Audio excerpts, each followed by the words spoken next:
When I close my eyes, I dream of chocolate. And I dream of M&Ms beneath my skin. The milk balls shall replace my eyeballs and then all my blood cells. And the same shall happen to the blood of man. The production company for this Wonka film does not exist. They told me that it would come out in the Christmas season, and I wonder if it was to set me as the chocolate king apart from Christ as a sort of antichrist figure. All I know is that I, Timothy Chalamet, now lactate chocolate milk. Wow. But was this... I haven't seen the opening it yet. number. Is this like a Blumhouse production or like one of the A24 like horror movies? The prestige horror? All I know is we all need the chocolate. We all need a bite of Wonka. Right. It's more of a like social commentary kind of masking as a horror story. You know, I think that it's sort of like a journey of self-discovery for you as an audience member, Willy Wonka as a character, and Timothy Chalamet as the puppet of the Grand Chocolate King. When he stares at the camera for several minutes and talks about how cacao beans are a direct descendant of the original fruit bitten by Adam and Eve that got them cast out of the Garden of Eden, it really is interesting, I think. So I would highly recommend it. Wow. Yeah, now you're kind of selling me on it. Looking at the promos, I thought it was just a subpar remake featuring a little dork. Fucking remake. Really? You don't know the difference between a prequel and a remake. And are you calling Timothy Chalamet a dork? I am, actually. Yeah. Are we really the people to call Timothy Chalamet, Gen Z it boy, a dork? Or is that us? Is that what we're going to do? Since you phrase it like that, maybe I retract my statement. I'll go with little dickweed. All right, what? I will. It's a subpar remake featuring a little dickweed. I do not agree that Timothy Chalamet is a dickweed, but I will allow you to say it because that's what free speech is about. Yeah. And free speech also lets us host this podcast. Welcome to Underworld News Tonight. I'm Andrew Michaels, and I am joined today by the inventor of the... Fuck, I can't think of one this week. God damn it. All right, no. We're not. I'm not going to edit this out. I have to think of this shit every week. I was waiting for you. We're going to do it in real time.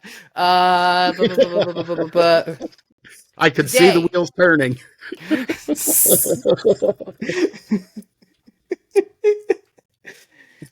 I've got it. Okay.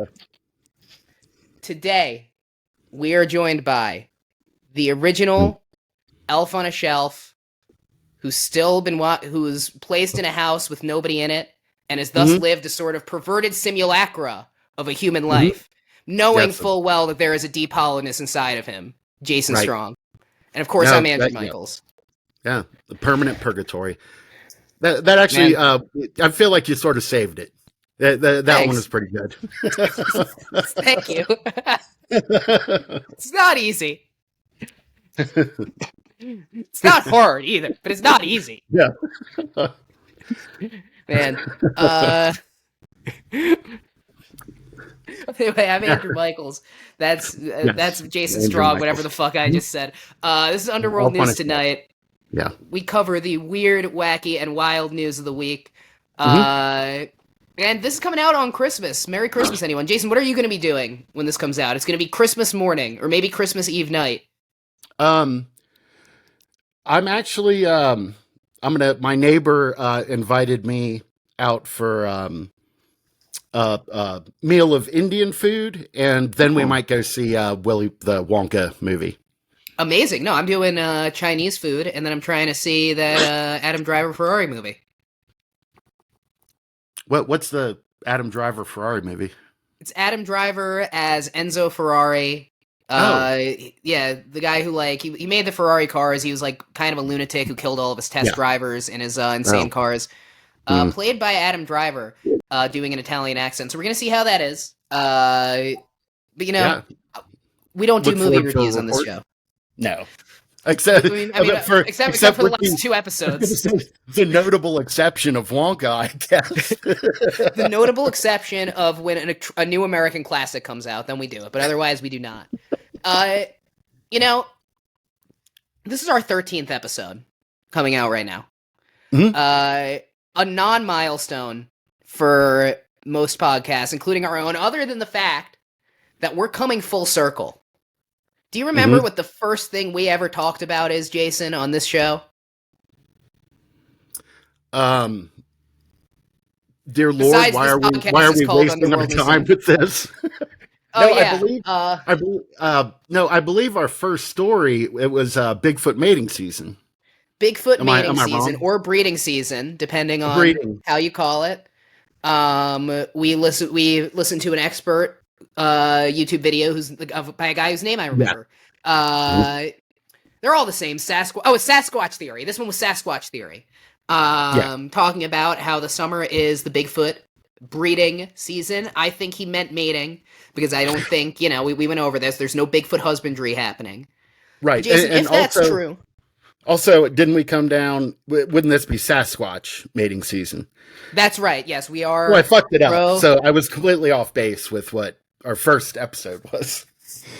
Well, I'm the one who came up with the anti-Bigfoot, pro-Sasquatch stance. Well, not anti-Bigfoot, but the pro-Sasquatch stance. We did agree Sasquatch breeding season. And you know what? If that's true, we might just know how long it takes for a Bigfoot to have a baby. Now, this is a story coming to us from the Irish Star, a great website with a normal amount of pop-ups.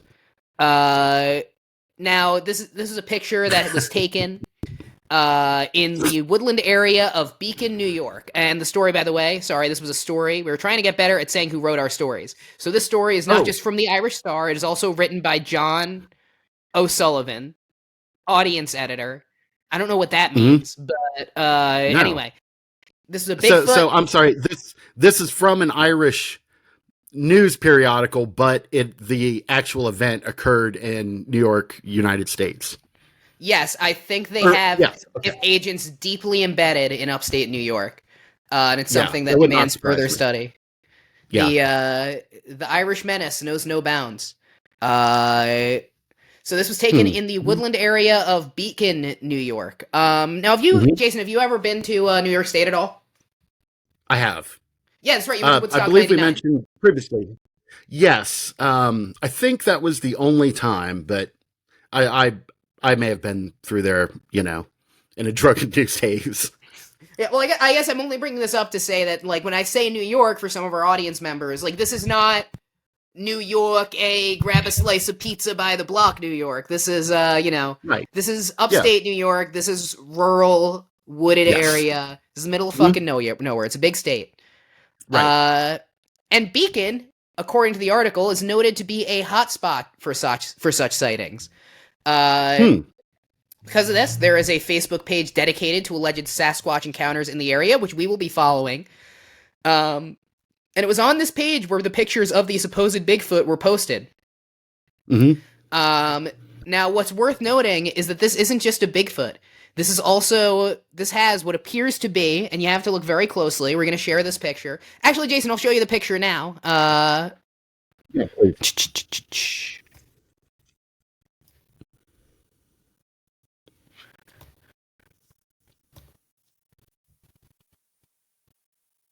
Yeah, right here. So I'm going to zoom in.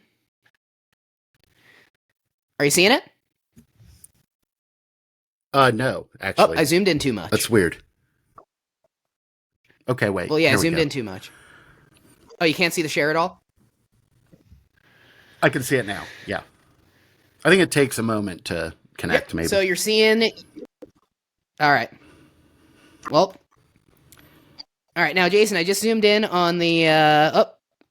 alleged Bigfoot. Right. You can see it here. It's walking. I wish that the screen would stop moving. I'm going to start this part over to... No. And this is actually this is a really clear, in focus, close range photo. like wherever this camera was, Bigfoot couldn't have been more than, Sasquatch couldn't have been more than 15, 20 feet away. Like this No, is 100%. easily the best. Yeah. The best, Bigfoot, Sasquatch photo, or possibly person in a hairy suit, photo I've ever seen. No, exactly. And I've just Yeah. moved it a bit up so you could really get a good look at it. So we've Right. got the Yeah. Sasquatch over Yeah, here, and then you have what traipsing looks through a like forest. another Sasquatch grouping the back. So, I mean, if this is the case, then, we started the show about 2 months ago. So that would imply a 2-month Bigfoot or Okay. Sasquatch gestational period. According to one person on the Facebook post, they're saying that this was a mama with a newborn and that they washed them off in a nearby creek after birth. Okay. But people are saying that it definitely looks like a Sasquatch with a baby clinging to its back. They're using the term Bigfoot. Another person wrote that is a baby Bigfoot on its back. So I mean, this is a story that was coming out from New York. I just thought it was interesting because we talked about, obviously we talked about the Sasquatch mating season on the first episode. I hope you got out of it unscathed, Jason. Yeah. No, I'm fine. Yeah. The preparation H helps a lot. No, I just think, yeah. If you believe that this is there, like the fruit, the fruits of the mating season. I think that this is very reliable.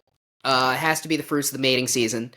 And Jason, I know what you're gonna ask me. Your fucking sheep skeptic mind. Why did they have a baby so fast? Is that what you're thinking? It was actually, amongst other things, but yeah, 2 months seems like for something larger, generally larger than a human. That seems like an incredibly short period of time. I think the thing that you need to keep in mind is the sheer potency. Sorry, I don't mean to be crass here, but the sheer potency of Sasquatch cum. You're right. That was nowhere near my mind. They're ready to go. Yeah.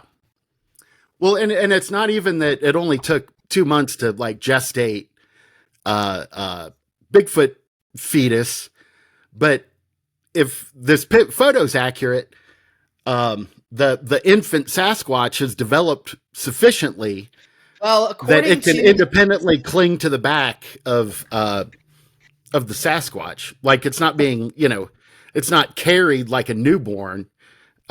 It's like independently hanging from the fur. You are assigning human biology. One of the Facebook commenters said that that's a newborn. It's being washed off in the creek. Haven't you ever heard of Sasquatch baptism?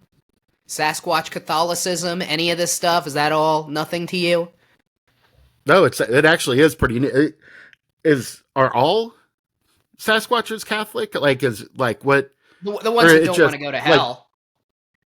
Okay, it's not regional, like since this one's in upstate New York, tends to be Catholic. If it was in, I don't know, upstate, if it was in like rural Missouri, it might be Protestant. There is no Protestant, because how's a Sasquatch going to be impressed by fucking snake handling?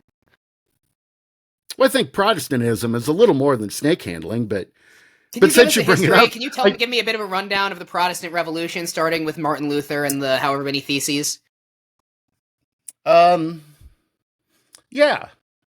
So there was in the 1500s Germany, there was a guy named Martin Luther, and he nailed 147 theses.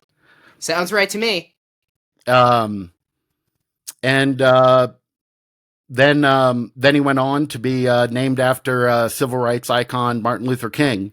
That makes sense. Who completely solved racism. Good for him. Yeah, and now here we are today. No, I don't know. Yeah, I don't know. I would think though that if anyone, any intelligent being would be the most impressed with snake handling, I have to feel like it would be a Sasquatch. Not at all. A snake, a snake can't. Sasquatch and snakes probably already have an understanding. Oh, you think so? Yeah, and their response would probably be, "Why don't do that?" Well, I mean that's my response, but I don't know. Yeah, no, that's interesting. So the contention is that so there's Bigfoot mating season back in, Sasquatch mating season. Sasquatch mating season is in October. Really painted myself into a corner. Sasquatch mating season in October. Here it is, late December, and there is a photographic evidence of a infant Sasquatch clinging to his mother's back. So, in the span of 2 months, the Sasquatch got knocked up, carried to term, and the infant Sasquatch developed the muscular strength and physical skills, motor skills to be able to independently cling to the back of the Sasquatch parent. You know what I have to say about that? That's the contention. Yes, you know what I have to say about that? I can't wait to hear it. This is why abstinence is the answer. No, you're absolutely right.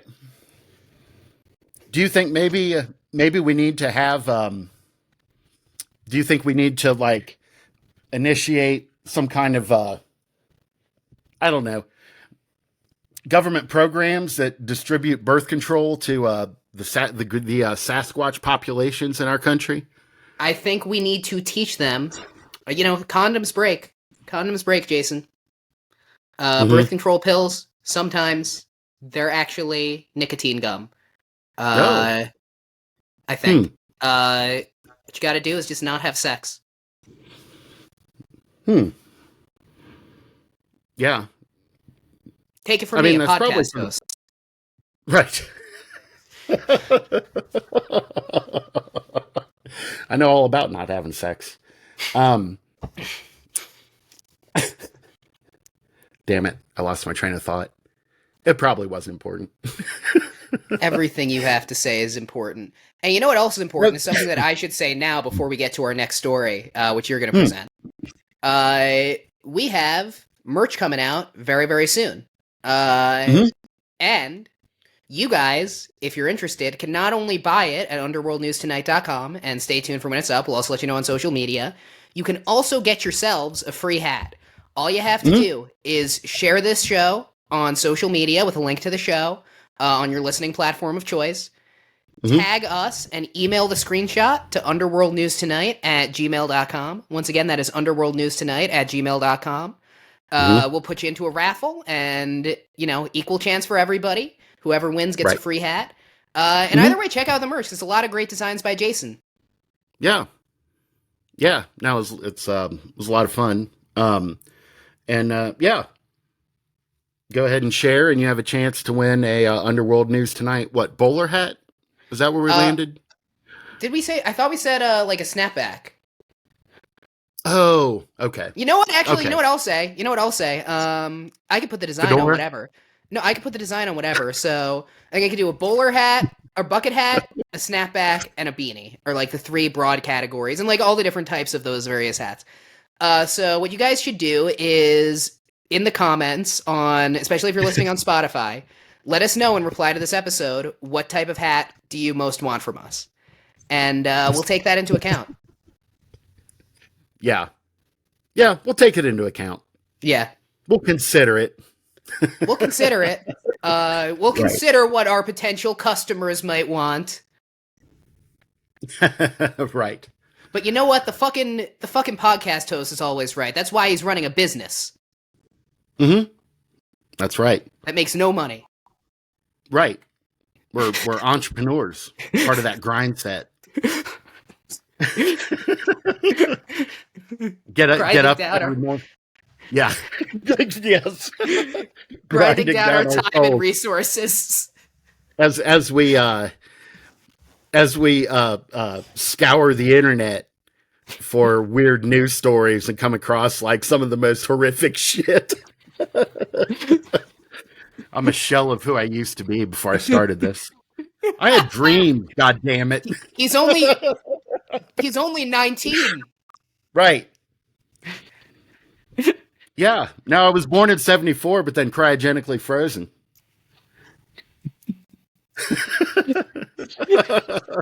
It was part of the experimental research to make Dippin' Dots. That's right. Exactly. Right. And then once they finally were able to use the data they received from my cryogenically frozen body to actually realize their dream of creating Dippin' Dots, the ice cream of the future, they went ahead and thawed me out. Yeah, I came to in a mall food court, 19-year-old naked, screaming and confused outside of a Sbarro.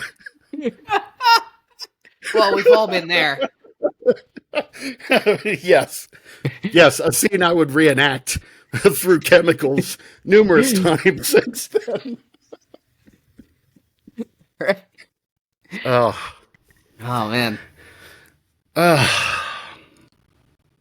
right. Yeah, I know. Thanks for that. That's pretty cool. That's a pretty cool photo. Yeah, interesting. Our next story comes to us from Unilad.com. Oh boy. Yeah, Unilad.com. This is out of the UK. I would assume so. If somebody calls you a lad in the United States, they're either trying to convert you to Mormonism or do something I shouldn't say on the podcast. Yeah. Yeah, actually, and it also says it's time stamped in GMT. So, oh man, that's what Greenwich Mean Time. Well, so the story. Time. So once again, as in our previous story, Europe scoops us here in the United States by covering an event that happened in the United States. That definitively happened. Yes. Definitively. By definition, it happened. I'm going to, excuse me. The headline of the article on, again, Unilad. Janitor captures terrifying footage of, quote, ghosts at high school that was built over graveyard. Oh, man. You know, I'm just going to say, people talk about building things over graveyards all the time. What do you do with the graves? Well, we'll get to that. We'll leave that kind of. Is it going to make me sad? Probably, but I feel like most of these stories ultimately make us sad. But if I may, life, now we have to speak of death. Right, that's true. Yeah, we're going full circle here. How wise for this holiday season. Exactly. You know, yeah. Isn't that what Christmas is all about? Yeah, the joy of Sasquatch birth, and yeah, to what happens after the curtains close, as they will on all of us. I'm going to so this janitor, he took a brief video. Andrew, I'm going to invite you here to watch it with me. I might be too scared. That's entirely possible. And if you would, for the benefit of, I guess, everyone, since this is a podcast format, I would invite you to narrate as far as like what you see. All right, I certainly will. I see my co-host Jason hitting screen share. Whoa! I see an advertisement for Adobe Acrobat. I can also see all this on our YouTube. There is a good. Yep, there's an advertisement.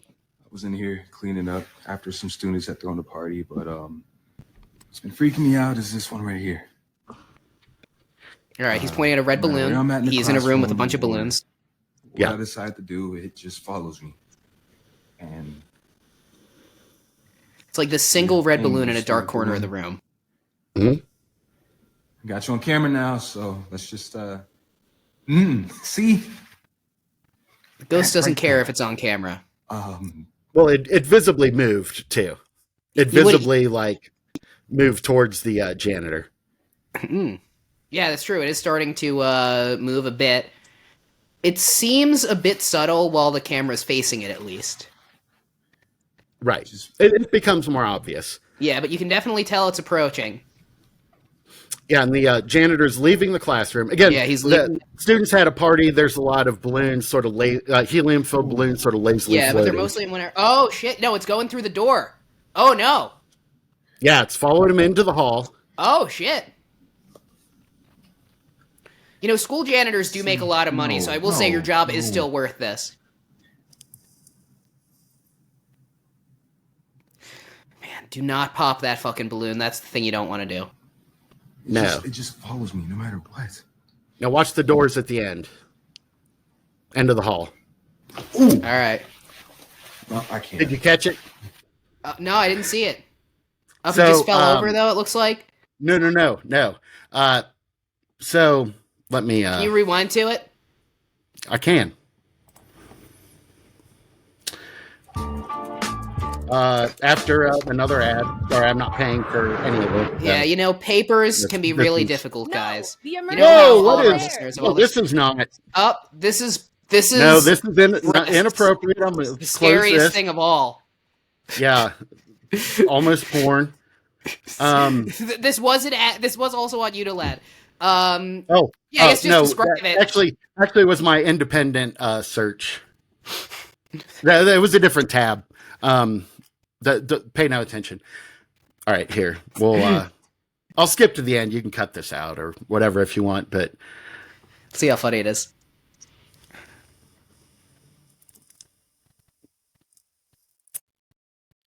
Yeah, all right. You're gonna have to sit through another ad. Yeah, and I'm gonna say to any ghost listening, don't fuck with the janitor. He's doing his job. Don't you want a clean place to haunt? Like, leave him alone. Right. Yeah. Go after the superintendent. He deserves it. It starts in a classroom. Looks like what your typical sort of mid-century municipal building. It looks like every fucking elementary school that you've ever been in, every elementary school class you've ever been in. Like, yeah. Right. There was clearly some sort of party. It said there's like streamers on the floor, balloons, hovering around. Well, I mean, there's this whole, I think part of why it's so scary, too. Around. Yeah. I'm sorry. I cut out for a second. Because it's just the one balloon. All right. Yes. I'm going to skip ahead here. So he's in the hall. Now keep your eye on those doors at the end of the hall. All right, eyes on the doors. Right. Yeah, keep your eyes on the doors at the end of the hallway as the balloon, as he pans across the balloon. It just follows me no matter what. Ooh. No, I can't. Yeah. No, a little shadow just swipes across. Right. So we're following he's following the balloon, and out into the hallway. The balloon follows him, following on the camera. Yeah, he goes out into the hallway, takes a few steps backwards. The balloon follows him, and while he has the balloon in frame, at the end of the hallway, there's a pair of double doors, and you can see a shadow dart very quickly past. No, that's fascinating. Yeah. I think part of what's so scary about it too, what I was going to say before, is that I feel like we all either did this or know people who did this or talked about doing this of breaking into our schools during the summer when they were closed, right? Like as kids, not as adults. It's a fucking weird thing. If you are a 40-year-old man considering breaking into your old school in the summer, talk to a doctor. Right. But when you're 13, that's 11 to 13, it's prime ages to do this shit. And I think there's something about a space like a school that's meant to be a place where a lot of people exist but don't like a simulacra of where people would actually want to be. A school, an office, a motel, Right. like any of these spaces. I mean, there's this whole obsession on the internet with liminal spaces that deals with a lot of that. I think it's Super Eye Patch Wolf has a really good video about this. That talks a lot about like liminal horror and like why people are obsessed with it. Mhm. Yeah, I mean, so you said that the school was built on top of a graveyard, though. How'd that happen? Yeah. So the school, this is King's School in Tampa, Florida. I don't think I mentioned that before. Mhm. Yeah, King's High School, Tampa, Florida. Built in the 1960s. At some point, it was determined after the school was built by, I think, by like geologists doing research for whatever reason on, you know, the property lines, discovered that there was an or was suspected that it was built on top of an old cemetery that was in an African American community. Oh, And that's not good. and we say old, the cemetery it says was from the 40s or 50s. That's not old. That's come on. decidedly new. That's I mean that's Right. older. That's 10 years, 10 or 20 years like before the school was built. Like this isn't If somebody, yeah, it's this not isn't old. something that If like somebody, nobody yeah. knew. No, that's insane. That's fucked up. Yeah. I will still say though, once again, like I get that is fucked up, but it's not the janitor's fault. I guess that's kind of what I no. do come back to. No, I think leave the no. janitor alone. Oh, as far as like the ghosts. Yeah, go after the zoning Yeah. board. Yeah. Right. No, you're absolutely right. Yeah. But in 2019, 145 coffins were found buried beneath the school. And there's probably 145. yes, and there's probably more. Again, I said a geologist was one that made this discovery. They used some sort of sonar imaging, and they found They said, hundreds. they said, like, I'm an expert bored. on rocks, but I'm looking at this, Right. and that is a coffin. Right. Yeah. So Jeez. I don't know. Yeah. I invite people to make up their own mind. I don't know.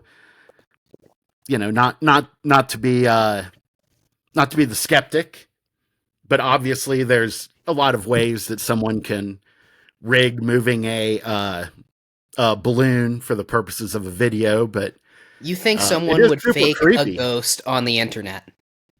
I know, as hard as it is to believe. No, it is super creepy. Have you ever happened to have like a job where you were by yourself in a largish building? Not, never like fully. I'd had jobs where I was like close to it, where there were like one or two people left, but I was I never. would count that. Yeah, no, I would count that. Yeah, so I mean, I worked at a summer camp Mhm. in Wisconsin for a summer, and I worked in the Mhm. kitchen, and I would be there towards the end of it. So I would leave with like a couple of other people. But the atmosphere Mhm. there, I mean, it was the kitchen and dining hall, and it was all sort of new, and the atmosphere there was Yeah. such that we weren't really creeped out by it, even though it was middle of the woods, Wisconsin. What was more creepy though is at our old call center job, after you left. Like, right in between COVID starting and me starting to work from home, gradually people were Right. starting to work from home, and I was on the much later end of that. So Right. for like a couple of weeks, I would go in, and yeah, it would pretty much just be me there. And there was Yeah. definitely a creepiness to it. Yeah. Yeah. No, I've worked more than my fair share of like overnight jobs, of various roles in enormous buildings where I was either alone or, as you say, a handful of people, like effectively alone. Yeah. And that's just inherently creepy. Like you said, you know, when you're 13 years old, you imagine like spending the night in your school. And I shared that experience, that feeling myself. But I think the creepiness is sort of part of it, right? Like, Oh yeah. No, like I a mean, place, as you say, that's typically full of people is completely devoid of people. and it just feels really like weird and foreign. I mean, it sets into account the ways that like this is not actually the place for you. Like this is the place. Like I think part of what's scary about it is that a school is a place for you as part of a unit of a student body, or a part of a unit of a faculty. An office is a place for you as part of a unit of a workforce.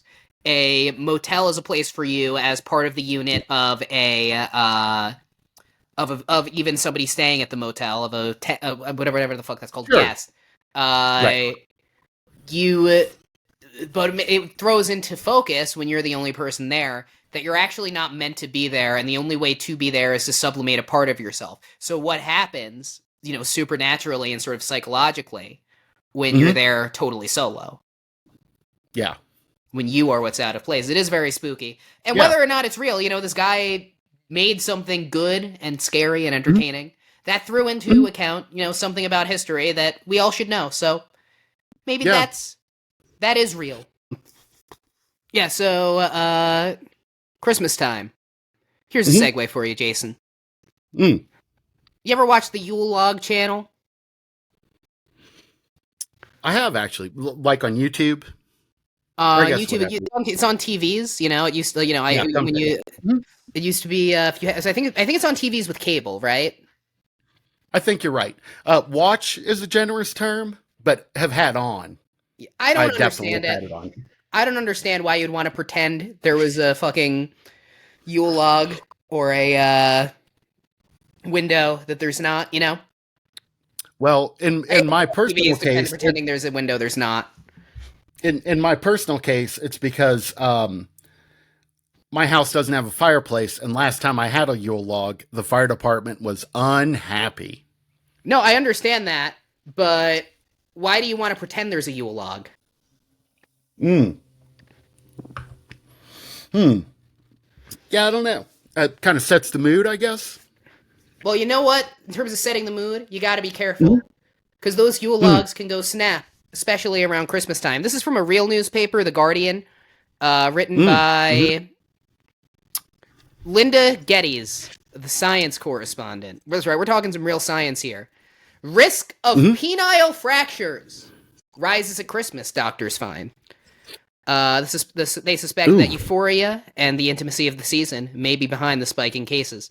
That's right, Bigfoot breeding season is over, but we are not out of the woods yet. Right. It may be the season of loving and giving, they write, but doctors have warned against embracing this spirit too enthusiastically, at least where sexual relations are concerned. Like we said, abstinence. They have discovered that the Christmas period is associated with a significantly increased risk of penile fractures. A medical emergency.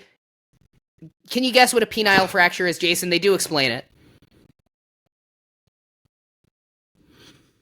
I can guess. I mean, it sounds extraordinarily unpleasant, but I guess while your junk is erect, something somehow you damage it. It's a medical emergency, so in that which it can't stay erect. Yeah. Yeah, the erection producing regions of the penis snap, usually as a result of forceful bending during overenthusiastic sexual intercourse. This injury, and this is a quote from Dr. Nikolaos Pyrgides, a urologist at the Ludwig Maximilian University of Munich. So that guy saw some weird dicks. This injury tends to occur during and this is his quote, this is an academic's quote, during wild sex, particularly in positions where you are not in direct eye contact with the partner, such as the reverse cowgirl. Do they call it that in Germany? How do they know what a cowgirl is? Yeah, I don't know. I have no idea. Now, Jason, so much about this is wild.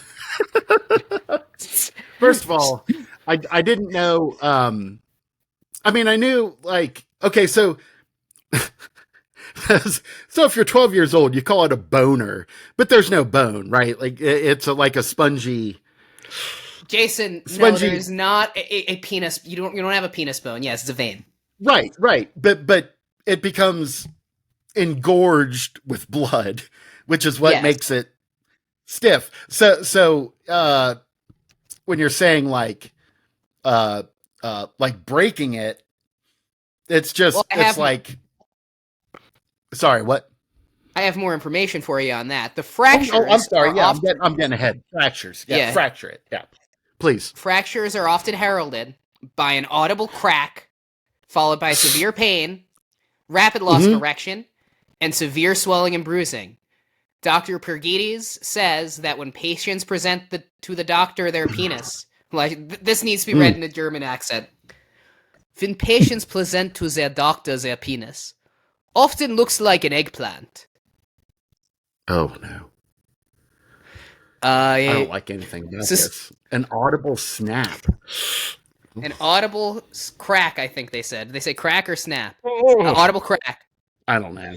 Which is not as bad as a snap. Suspecting that the intimacy and euphoria of the festive season might be a risk factor for this type of injury, Pergides and his colleagues examined hospital data for 3,421 men who sustained penile fractures in Germany between 2005 and 2021. And I have to say, if I broke my dick 18 years ago, I don't want to fucking hear about it anymore. Yeah. Oh my God. That's study. I mean, yeah. Please. I'm riveted. Pergides says that if every day was like Christmas, what do you think the world would be like if every day was like Christmas, Jason? What if I say if every day was like Christmas? What does that bring to mind for you? A lot of shitty music. The veneer of like peace and humanity, but like a seething rage underneath of it. The seething's going to stop. Apparently, yeah, I was going to say. Apparently, if this article is to be believed, rampant quote weird sex. If every day was like Christmas, according to Pergides, 43% more penile fractures would have occurred in Germany from 2005 on. 43%. Mm-hmm. Now, here's something else fascinating. New Year's Eve, no association with an increased incidence of penis injuries. It is Christmas only. At least in Germany. All the data's from Germany. Sure. I guess that makes sense. A little bit. Like, I usually get mildly drunk on Christmas, and New Year's Eve I'm usually pretty like wasted. I'm not so trying. Yeah, I don't know if I would be able to perform on New Year's Eve. Like, as much as my heart would be in it, I think that my blood alcohol level at the time would prevent me from engaging in those kind of activities. Now, the other thing, I think that's true. I also think, not the time to try something weird. That it's because New Year's Eve you're saying I'll try something weird next year, but you're not doing it that night. I guess no, you're right. Most penile fractures. No, go on. Sorry, most penile fractures occur in unconventional scenarios, such as during extramarital affairs or when sex is performed in unusual locations.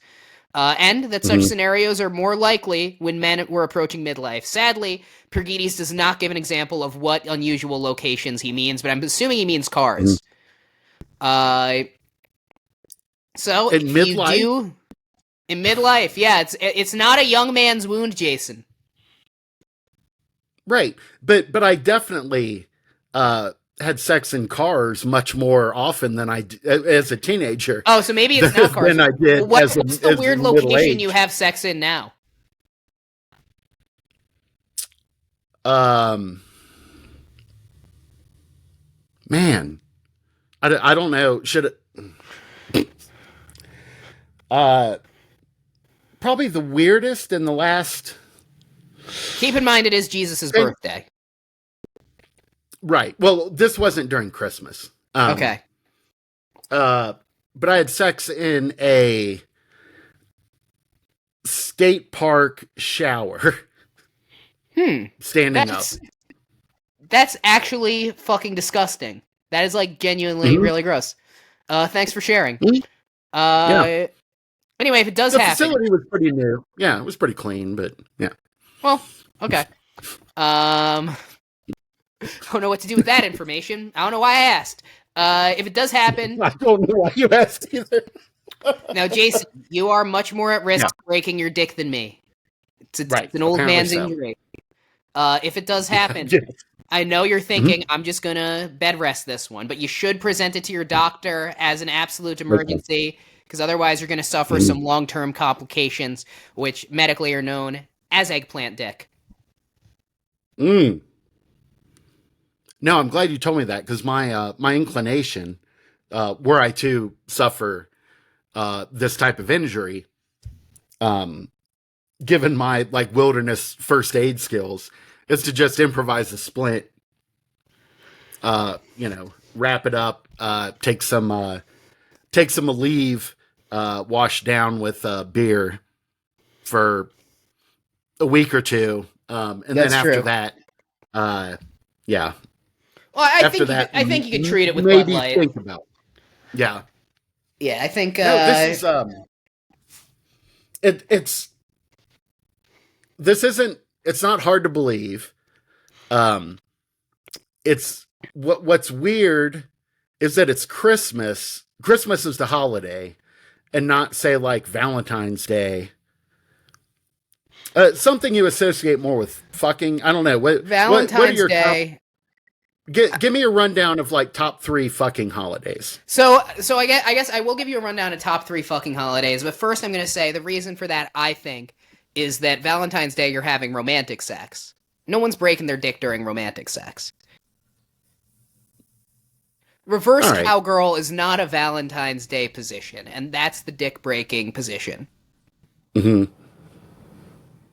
All right. And it's also more likely in extramarital affairs. You're probably not doing that on Valentine's Day either. Or at least you definitely shouldn't. Top 3 fucking holidays. I'm going to say number 1, obviously, is going to be President's Day. Of course. Number 2, I'm going to say Labor Day. Yeah. Mm-hmm. Number 3, let's go ahead and say Trinidad and Heritage Day. Mm-hmm.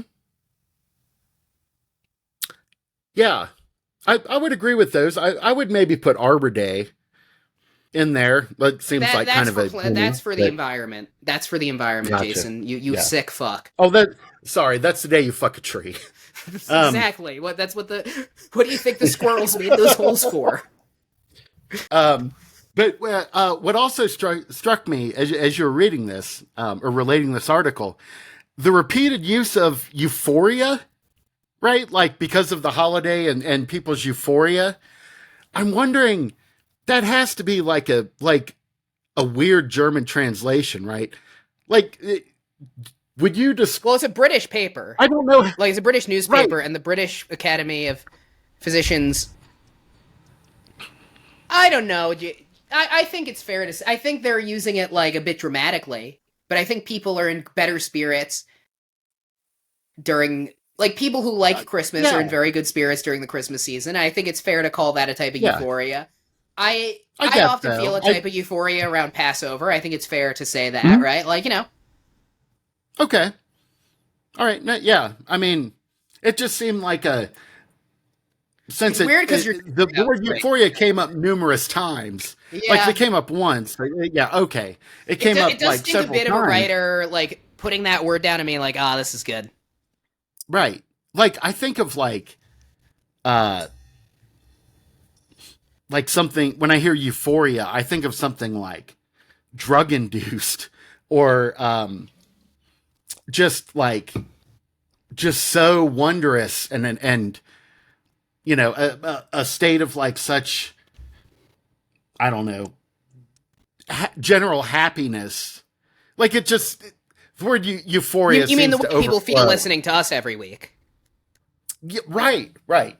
Euphoria, like, it strikes me as like a near orgasmic, like, it's something you feel a handful of times in your life, not something. Well, I would Every hope that. single holiday season, I do not feel euphoria. Well, it's I an don't know if I've increased ever rate felt. of euphoria in the general population, and the people whose Mhm. euphoria is increasing are probably disproportionately represented Mhm. in dick break cases. Right. Right. Yeah, I don't know. Yeah, and also the like crack. Like, ugh. Well, yeah, it's not good. No. You know, one time I, when I was in college, I got a hmm mosquito bite on my dick from sleeping naked in the hmm summer with the window open. Sure. I thought I had dick cancer, so I really thought this is true. I thought I was going to lose my dick for like 2 days my senior year of Oh, college, and then it turned out it was a mosquito bite, but it was a hard 2 days. I'm sure. Yeah, I can't imagine. Um, I have actually had to pull a tick off my testicles Man, when I was camping, and yeah, um, you know, hiking through tall grass in the Midwest. Got to the campsite, changing into my sleepwear. Yeah, that was an experience. I'll say that much. Uh, I've never broken my dick that's good. in the terms that you're describing. Um, yeah, yeah, I don't know. Certainly a cautionary tale, I guess. So does it give recommendations as far as like what type of sex you should be having I think the to not celebrate wild Christmas? kind. Okay, I think that I think which would be like what you're in separate rooms or yeah, I think that maybe instead of having sex, why don't you try going to church? It's about the birth of Christ, people. oh, that's true. Yeah, and Christ's mother Mary famously did not have sex. Yeah, what a fucking loser. Right? No, thanks. That was fascinating and gross, and I will take that to heart. And any I will pledge right now that this holiday season I will um only if any position warrants sorry. I Go on. I will only engage in regular cowgirl sex. That's good. Yeah. The moment you hear yeehaw, pull it out of there. Right. That's always kind of been my motto. If your girl calls you partner, you're at risk. Mm-hmm. Yeah. Now, words to live by. All right. Yeah. Well, thank you for that. Moving on, our final story this week actually has made the rounds. I'm almost certain that everyone has heard this. I hope so. It's come up everywhere. But in the spirit of journalistic integrity, Henry Kissinger died. that was yeah. That's the final story, right? That I don't think it was this. Was it this? No, it wasn't this past week. It was a month ago, but get around to it. We Right. got around to it. So no, so for the real story, to get to the truth here, I went to the source, and I'm going to kind of break my typical pattern, of reading the headline first and then getting to the story. I'm going to explain it a little and then circle back around to the headline. This is from the Jet Propulsion Lab, NASA's Jet Propulsion Laboratory in Pasadena, California. All right. NASA has been recently working on deep space optical communications with the idea that if we're going to get people, to Mars, anything beyond that, like we need a faster way to communicate. Of course. So they, back in October, they sent out the Psyche probe Mhm. And it was equipped with what they called, and this is amazing, the flight laser transceiver, That which sounds cool sounds as like fuck. it sounds like some Doctor Who bullshit. Like, you know, we need to calibrate the ion condenser or whatever. It like doesn't mean anything. But yeah, so again, the NASA Psyche mission launched in October, and last week sent back sent a message from almost 19 million miles away. Oh wow. Mm-hmm. The signal, it's a ultra high definition. It's the signal, thanks to this I already forgot the bullshit name. The laser God damn it. Oh, that's Flight your laser story. transceiver. Yeah, I know. Thanks to the flight laser transceiver, it was able to send a message 10 to 100 times faster than the current radio systems use today. It's even faster than like our cell phone usage. Oh wow. Like our cell phone signals. From I should 19 hope it is. I have million Mint miles Mobile. away. Yeah. The signal hit the Palomar telescope outside of San Francisco, and then was relayed to the Jet Propulsion Laboratory. The video. Now I'll circle back to the headline. Mm-hmm. Orange tabby cat named Taters steals the show in first video sent by laser from deep space. Oh wow. So before NASA shot off the Psyche probe, they uploaded 15 seconds of a video of Taters. Taters is a 3-year-old tabby cat. A 15-second video of Taters chasing like a laser pointer. Mm-hmm. And it is set to synthwave music, which is kind of what you would hope. Oh yeah, for video, space, right? yeah. Like, you don't want them playing fucking John Denver. Right. Yeah, synthwave just feels like a natural fit. The video they overlaid a bunch if NASA plays an acoustic guitar, you'd better be about to die in that ship. Right. Yeah. No, that doesn't. Yeah. Or if it was like Major Tom. Or no, that's something. Space Oddity. Yeah. That you probably. That's also. They play that song. How did things end for Major Tom? By my recollection, not great. Yeah, he fucking dies. Didn't he he spun out. Yeah. Into space and was lost forever. But yeah, no. The video that was beamed back was of Taters, 3-year-old tabby chasing a laser to some synthwave music.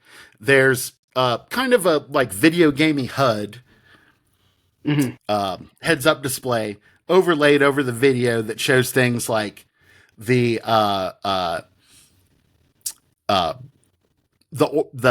trajectory of the probe, the cat's heart rate, just sort of meaningless bullshitty data.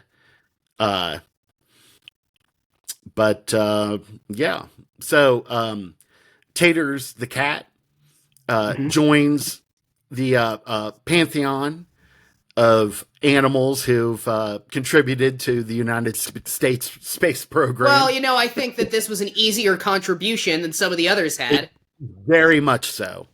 Yes, very much so. Taters did not, in fact, have to leave the atmosphere. And die horribly. Apparently did not have to leave the living room. Whereas, yes, we have been... this story, I was curious. I looked up other animals in space, and we've sent basically anything smaller than us. We haven't sent a silverback gorilla But we've sent, dogs, cats, monkeys, insects. I think the world record currently of like the furthest distance a living being got from Earth and came back is held by two tortoises that were launched from Russia and made like a huge route around the moon, and they then came lived? back and landed safely. Yeah, Oh, wow. they were still alive, and I think they were the furthest living creatures from Earth. Yeah, ever. Jeez. Well, I'm just gonna say it. I don't understand what we're trying to prove in a lot of these cases. Sure, the tortoises, you manage to do a route, but sometimes, it's like, what happens if I send a dog to space? Oh, they fucking die. Thanks for Right. the help, science. But I'm glad that Right. Taters didn't have to do that. I just don't think, I think if we're gonna put the Mount Rushmore of animals and their contributions to space, It should be, the ones who gave their lives. yeah, Yeah. that's all I'm saying. Right. Although, not to be cynical, but is that how it works? Like, when you think of astronauts, I think of like John Glenn, and Well, I think yeah, I of guess like that's the ones who made it and came back. I don't think of the ones that. Well, alright, but Taters also didn't fucking go anywhere, so either way. Well, no. I like Taters. I am didn't- pro Taters. I just think we I need am to be pro Taters realistic as well. about what Taters, what Taters' has contributions are. contributed. Right. Taters didn't make much of a sacrifice. It's like, yeah, a different perspective. It's like Sully, was he a hero? Sure, unless you're a fucking bird. No, you're absolutely right. So if you're an animal, say a guinea pig, that was selected because you certainly couldn't volunteer in like the 60s, 70s, or 80s, your odds of coming back alive were pretty slim. But as through the 90s on, there are we have been able to recover a fair amount of the animal. And when I say we, I mean humanity in general. We have been able to recover a significant portion of the animals that we sent into space. So in China, there are dogs that have been to space numerous times because they go up and come back and then send them back up. Same with Russia. Yeah, it's crazy. Yeah. No, I feel like our space program, as our humanity space program, owes a great debt to animals who are willing to. Wow. Well, they weren't willing; they were never asked, but were sacrificed to advance our knowledge. And I'm glad Taters was able to contribute and not have to leave their living room. And we thank them for their service. And do you know who else we thank for their service? All of the wonderful listeners of Underworld News Tonight. Thank you guys so much for listening. Like I said, you guys can answer the Spotify question about what type of merch we should have. If you like the show, also share it around. And remember, you could get a free hat by doing so. We gave some instructions earlier. They'll also be on our social medias. Share it. Make sure you have a link to the show. Tag us and email that to us at underworldnewstonight@gmail.com. And we will enter you in a raffle to get a free hat. So it's going to be a lot of fun. Stay tuned for that merch otherwise. And Jason, anything else we should tell them? No, happy holidays. Merry Christmas. That's right. Merry Christmas. Yeah. Remember, at the end of the day, it is all phantom time right now. So, right. Take as that as you will. Go out there and stuff some stockings till your dick breaks. That's, yeah. Please don't do that.